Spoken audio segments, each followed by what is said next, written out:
Hello there, Grumpy Old Fart here. Everybody has to have good coffee in their life, you know. I'm doing a video here. It's a Dungeons and Dragons video, and I'm not it's listed here as a story, but it's actually a discussion. Advice might be a bit of a strong word, but it's a discussion, and it's for dungeon masters, preferably new dungeon masters.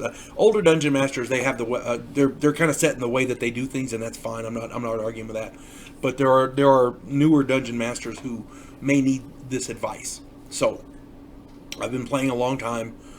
I started in '76 playing Chainmail, and then we went to Dungeons and Dragons, and then Advanced Dungeons and Dragons, and now I started running games in 1979, 1980, and I still run them with my family. I'm running one in the other room right now. Not like right now, but we're running a game as ongoing campaign. Everyone, and especially in this time of the pandemic with all the lockdowns, everyone has to have something to do, and you want to make it a positive experience, spend time with the family, that kind of thing. And I honestly can't think of a better way, a better method for doing that than with tabletop role-playing games. It's not on a video game or watching TV, because God knows we're running out of that shit. Every time you play Dungeons and Dragons, it's a new experience. So, in Dungeons and Dragons, they have what are called classes. And classes are essentially your character's profession. You could be a fighter, you could be a thief, you could be a ranger, you could be a cleric, druid. I've talked about some in some other videos. This particular one is about a class called the Paladin. It started out as a subclass of the fighter, and then when the Unearthed Arcana came out, it became a subclass of the Cavalier.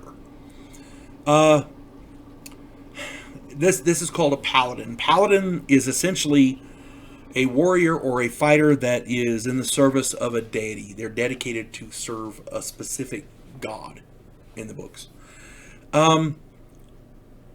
Paladins are great warriors, and they make excellent leaders. They have awesome extra abilities and powers, and I wrote some of them down here. They detect evil. they have savings throw bonuses. They're immune to disease.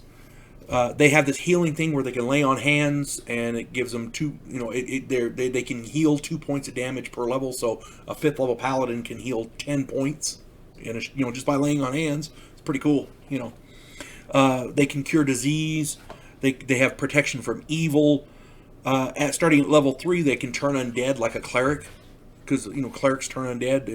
They call on foul creatures to the netherworld, present the holy symbol, and do that. Well, paladins get to do that too, starting at 3rd level.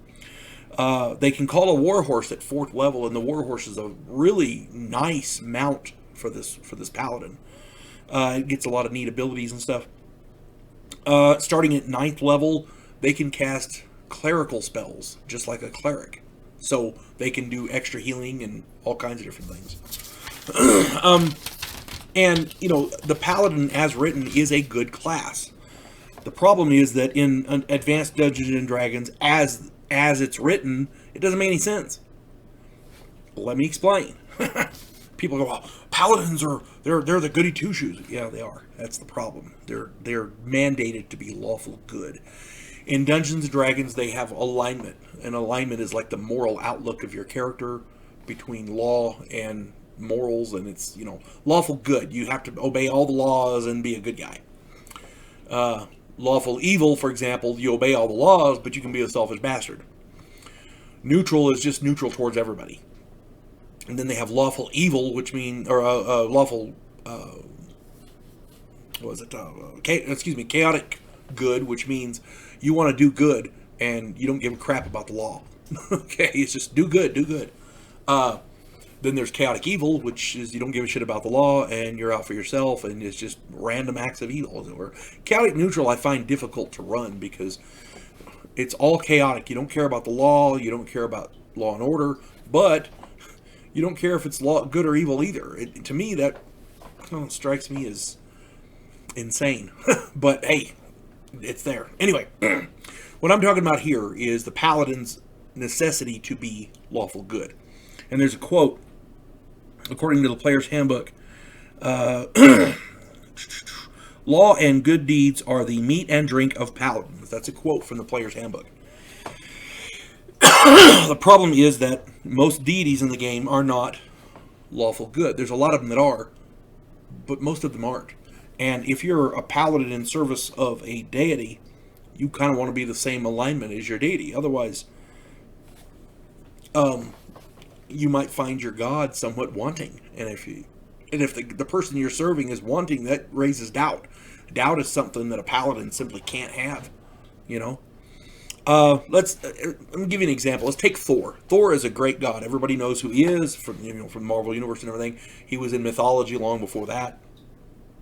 Thor is a good god and a wonderful being. But he is not lawful good. He is chaotic good. That means he will toss the entire legal code in the trash if it would help him to do a good deed. You know, to save someone's life or whatever. In fact, Thor actually dislikes laws, as he sees them to be a detriment to his overall moral outlook of good. He's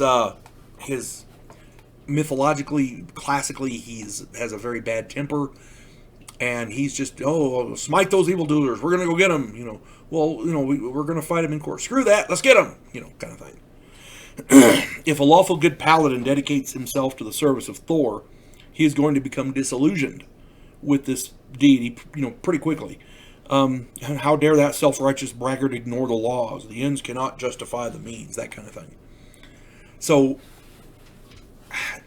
players have brought that to my attention for decades, and I can't argue with them. And I'm not the only dungeon master who has had these issues with my players.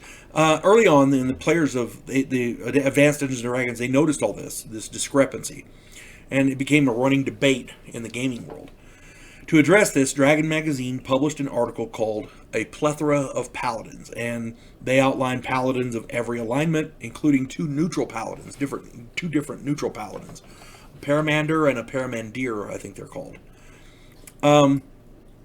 The research that they did was extremely impressive, and the classes they came up with were awesome. The problem with these classes was that they were extremely overpowered. Normal paladins, lawful good paladins, were kind of left in the dust. I rolled stats. People brought this to my attention, so I did an experiment. I rolled exactly the same stats for a bunch of different characters, one for each different class in a plethora of paladins. Excuse me. Sorry about that. Doggy emergency. So what I did is I made one of each of the classes. And exactly the same stats, exactly the same level, the whole 9 yards. Everything was the same for each one. And I did the bare minimum of stats for each requirement, because every stat, like strength, intelligence, and charisma, and all that, every class has to have has minimums, right? So I made sure each of these stats qualified for every one. So all the stats were the same. All right, and I found out one thing. The lawful good paladin didn't stand a chance. Oh my god, it was overpowered. The rest of them were overpowered. This guy literally was so underpowered it was pathetic. There's another game that I talk about called Starfleet Battles, and they had basically the same concept with the heavy cruisers. They started out with the base model of the Federation heavy cruiser, like you see on the old Star Trek, the original series, Kirk and Spock and them. And they created heavy cruisers for all the other races. Well, the problem was they had no data on a lot of these others that they were creating. So these other cruisers tended to be more powerful than the Federation heavy cruiser. You see what I'm saying? You want to tweak it here, tweak it there a little bit. Next thing you know, you're overpowered. So that's basically what happened with this. Dragon Magazine Paladins are fun, but they're not really balanced for gameplay, in my opinion. So here's what I do. This is the way I allow paladins to run in my game. Paladins, upon creation, choose the deity they wish to serve and must take the same alignment. Paladins must be proficient in the weapon that their deity prefers. And I do this with clerics as well. For example, in Advanced Dungeons & Dragons, clerics are supposed to use blunt weapons only. Well, what if you're a god of war you're worshiping a god of war that uses a sword? You see what I'm saying? If your cleric is dedicated to that, why would you be stuck with a mace? Or, whatever other weapon. you should use the weapon of your deity, and that's what I did with Paladins. That would be their preference. And as an example there, if your Paladin is serving Thor, why wouldn't you use a hammer? That would be the ultimate, not being able to use a hammer to me, would be kind of an insult, So anyway, they have to have the same weapon that their deity prefers. Now, Paladins, they have a special weapon in the Dungeon Master's Guide that they can achieve through gameplay. And it's called a Holy Avenger. It's a really nice sword. Allows them to do all kinds of neat stuff. The sword is good in anybody's hand, but in a Paladin, oh my God, it shines. It's just awesome. Okay, it's called a Holy Avenger. They have this sword, and they get special powers when they own one. So not only is it more powerful, but it bolsters their powers. Now, to reflect these other Paladin types, their holy weapon or holy, or in this case, unholy weapon, because you can have an evil Paladin, would be of whatever weapon that their deity prefers. It doesn't have to be a sword, for example. Why would a Paladin of Thor not use a hammer? See, so his holy weapon would be a hammer. And again, you have to read the deity in the book and find out what weapon they prefer, because that's how that works. A Paladin of Grumsh, for example, would use a spear. You see what I'm saying? And you can tweak the abilities of the Paladin and their special weapon according to their alignment and their deity. A Paladin of Grumsh, the evil Orcan deity, would use a spear, and instead of curing disease, he would probably cause disease. That sort of thing. You can tweak it a little bit here and there. And that's up to you how you want to run your game. That's the beauty of Advanced Dungeons & Dragons. The rules allow you to tweak it how you want it. You're not ruled and regulated to death, like some of the later ones. And again, it's called a Holy Avenger, but that doesn't really fit a weapon of an evil, Paladin. So you can name it whatever you want. I've used Unholy Reaver, Unholy Basher, whatever you want to use. It's up to you. I've heard a lot of different things. Anyway, and this keeps all the different Paladins relatively equal in power level. You do not have to run Paladins in your game this way, but I have found that it works well. And it is pretty balanced, and it answers the questions that Paladins of other alignments. And I hope this video helps some of the newer Dungeon Masters. And remember, above and beyond all else, when you're running a game, no matter what rule you make or choose to use in your game, the only thing you have to remember is to use the same rule consistently. Consistency. That's the main thing. And use the rules fairly. Don't bash people with the rules, as it were. The goal is to have fun. Your players need to be having fun.